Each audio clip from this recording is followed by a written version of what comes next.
Cette semaine a été marquée par le retour du clan Marcos au pouvoir aux Philippines. Ferdinand Marcos Jr. alias BBM ou encore Bongbong Marcos, le fils du défunt dictateur, a gagné la présidentielle.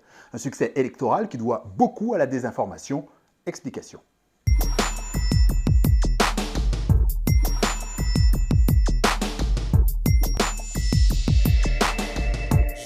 Premier exemple de désinformation sur Internet, c'est cette phrase vue sur Facebook signalée par les adversaires de Ferdinand Marcos Jr. et qui fait dire au pape François « BBM est un leader intelligent. Je souhaite sa victoire en 2022. » Cas typique d'une légende créée et relayée comme un Fox. Le souverain pontife, lui-même chef d'État, se garde de toute ingérence dans les processus électoraux des autres États. Deuxième exemple, il concerne la vice-présidente sortante Leni Robredo, ici en campagne sur cette vidéo. Elle était la principale adversaire de Ferdinand Marcos Jr. à cette présidentielle.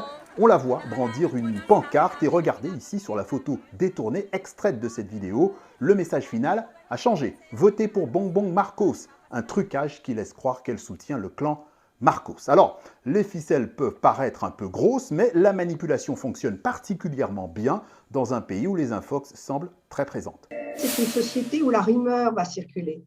Elle va circuler parfois de manière fondée, parfois pas. C'est un trait culturel qui est démultiplié par les réseaux sociaux, mais vous aviez déjà dans la presse populaire ce phénomène depuis plusieurs décennies.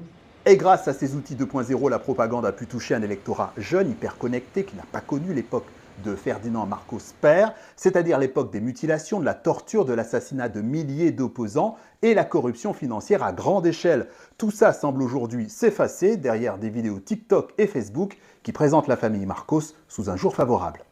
On a vu en fait des petits films vidéo qui visaient à restaurer l'image de Marcos, qui faisaient des photos de famille, avec des musiques très sympathiques, avec même tout un côté très romancé, avec des emojis, des émoticons, etc. Et qu'en est-il de ceux et celles qui ont vécu cette époque d'avant la chute de Ferdinand Marcos en 1986 ? Eh bien, à vrai dire, près de 40 ans plus tard, il semble être passé à autre chose.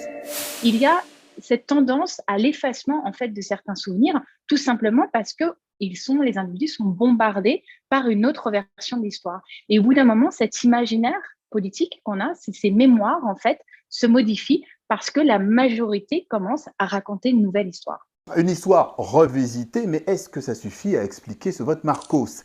Eugénie Merriot est l'autrice de ce livre, La dictature, une antithèse de la démocratie, qui parle beaucoup des Philippines. Elle pose une autre analyse sur ce retour au pouvoir.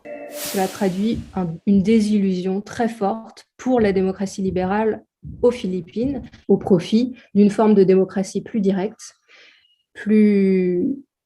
avec plus de poigne, et qui s'inscrit véritablement dans l'héritage des dynasties politiques qui sont chères aux Philippines, avec des ancrages locaux. Plus de poigne pour lutter contre la violence et notamment contre le trafic de drogue, un trafic qui gangrène la société philippine.